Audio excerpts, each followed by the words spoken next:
এক গাদা হালুয়া বানালাম আর ঘরে বসে দরজা বন্ধ করে চুপি চুপি খেলাম। এর ভিতরে আসলে আমি কোনো মুহূর্ত খুঁজে পাচ্ছি না।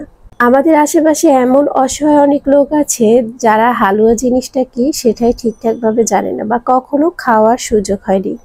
আমাদের প্রতিবেশী, আমাদের আত্মীয় স্বজন সবার জন্য একটু স্পেশাল ভাবে বানিয়ে যদি একটু পরিবেশন করা যায়, তাদের সাথে শেয়ার করা যায়, তাহলে কিন্তু এর ভিতর অনেক বেশি আনন্দ লুকিয়ে থাকে।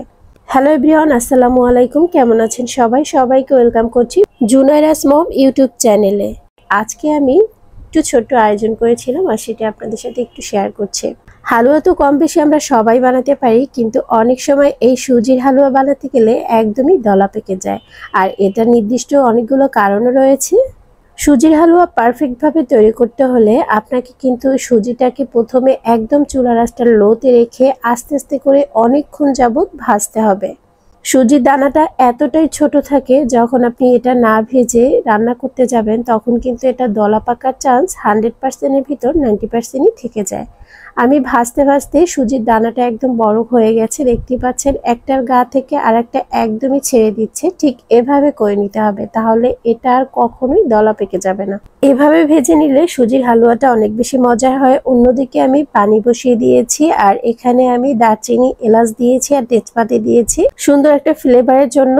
1/4 টিস্পুনের মতো লবণ দিয়েছি আর এখানে আমি চিনি দিয়ে দিচ্ছি 1.5 কাপ পরিমাণ। চিনির পরিমাণটা সুজির হালুয়ায় একটু বেশি প্রয়োজন হয়, কারণ সুজির হালুয়া যখন ঠান্ডা হয় তখন কিন্তু পানসি হয়ে যায়, এজন্য এটায় চিনির পরিমাণটা একটু বেশি দিতে হয়।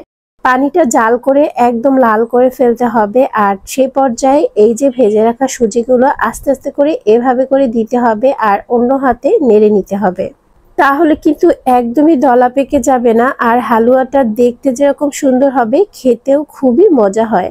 আপনি যদি দুধ বা অন্য কিছু না ব্যবহার করে শুধু এরকম সুজির হালুয়া তৈরি করেন, সেটাও অনেক বেশি মজার হয়ে থাকে। এটার কালারটা অনেক বেশি সুন্দর আসে। আমি যেহেতু একটু স্পেশাল ভাবে তৈরি করছি, তাই এখানে কনডেন্স মিল্ক দিয়ে দিয়েছি। আর লবণটা কিন্তু অবশ্যই আপনারা দেওয়ার চেষ্টা করবেন, না হলে কিন্তু সুজির হালুয়াটা পানসে লাগবে, খেতে একদমই ভালো লাগবে না। আর হালুয়া তৈরি করার জন্য যে ইনগ্রেডিয়েন্টসটা অনেক বেশি ইম্পর্টেন্ট, সেটা হচ্ছে ঘি। আমি এখানে 1/2 কাপ পরিমাণ ঘি দিয়েছি। ঘিটা অবশ্যই আপনাকে বেশি পরিমাণ দিতে হবে, তাহলে কিন্তু হালুয়াটা খেতে অনেক বেশি ভালো লাগবে। অনেকে আছেন যারা ঘির ফ্লেভার নিতে পারেন না, তারা এখানে বাটার ব্যবহার করবেন, তাহলে কিন্তু অনেক সুন্দর হবে হালুয়াটা খেতে। পেস্তা, কাজু আর কাঠবাদাম গুঁড়ো করে নিয়েছিলাম, সেগুলো এখানে এ পর্যায়ে দিয়ে দিচ্ছি। এগুলো একটু আধ ভাঙা করে দিলে অনেক বেশি ভালো লাগবে। যখন এটা মুখের ভিতর বাইট করবেন, বাইটে বাইটে এটা পড়বে, তখন কিন্তু অনেক বেশি মজা লাগবে। সিম্পল একটা হালুয়া আপনার টেস্টকে অনেক বেশি বাড়িয়ে দেবে, খেতেও দারুণ লাগবে। এটা কিন্তু একদমই হয়ে গেছে, আমি চুলা থেকে নামিয়ে নিচ্ছি। এ পর্যায়ে নামিয়ে নিতে হবে, এর থেকে বেশি শক্ত হলে অনেক বেশি ড্রাই হয়ে যাবে, পরবর্তীতে খেতে এটা একদমই ভালো লাগবে না। দারচিনি, এলাচ আর তেজপাতাগুলো আমি তুলে ফেলে দিচ্ছি, কারণ এগুলো যখন মুখে পড়বে খুব কিন্তু বিরক্তি লাগতে পারে, সেজন্য এগুলো উঠিয়ে নিচ্ছি, কারণ এগুলোর ফ্লেভার যা আসার সেটা কিন্তু এসে গিয়েছে। স্প্যাচুলার সাহায্যে আমি সুন্দর করে একটা মোল্ডে সেট করে নিচ্ছি। আমি আজকে 2 টাইপের ডিজাইন করব একই ডো দিয়ে, সেজন্য আমি 2টাই আস্তে আস্তে করে সেট করে নিব। যেহেতু এটাকে বরফিও বলতে পারেন, আমি একটা বরফি শেপ দিব আর একটা হালুয়া তৈরি শেপ দিব। আর যেহেতু এটা খালি খাওয়া যাবে, সেজন্য আমি একটু হার্ড করে নিয়েছি। আপনারা চাইলে কিন্তু এটাকে লিকুইড করে, মানে একটু পাতলা করেও রাখতে পারেন রুটির সাথে খাওয়ার জন্য। এখন আমি হাতের ভিতর একটু ডো নিয়ে তারপর একটু ঘুরিয়ে, তারপর এখানে একটা সাজ নিয়েছি তৈরি করার জন্য, আর একটা হালুয়া কিন্তু তৈরি করে ফেলেছি, আরও একটা তৈরি করে নিচ্ছি। আর তৈরি করার আগে হালুয়ার যে ডোটা, সেটাকে এভাবে একটু পেস্ট করে নিতে হবে, যাতে ভিতরে কোনো লাম্পস না থাকে, তাহলে কোনো ফাটা হবে না। হালুয়াগুলো দেখতে অনেক বেশি ভালো লাগবে। আর এই যে দেখুন, একটা হালুয়া কিন্তু তৈরি হয়ে গেছে, দেখে কত সুন্দর লাগছে।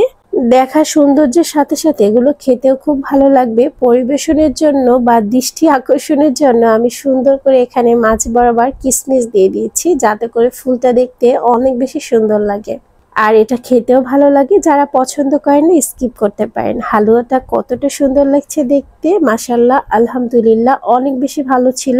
ছোট ছোট অনুষ্ঠানে এভাবে আয়োজন করতে খুব বেশি ভালো লাগে আমার। আর এই যে বরফি স্টাইলে একটা কেটে নিয়েছিলাম। তো আজকের রেসিপি কেমন লেগেছে অবশ্যই কমেন্ট সেকশনে জানাবেন। ভালো লাগলে লাইক, শেয়ার, কমেন্ট করার সাথে সাথে চ্যানেলটি সাবস্ক্রাইব করতে পারেন। আল্লাহ হাফেজ।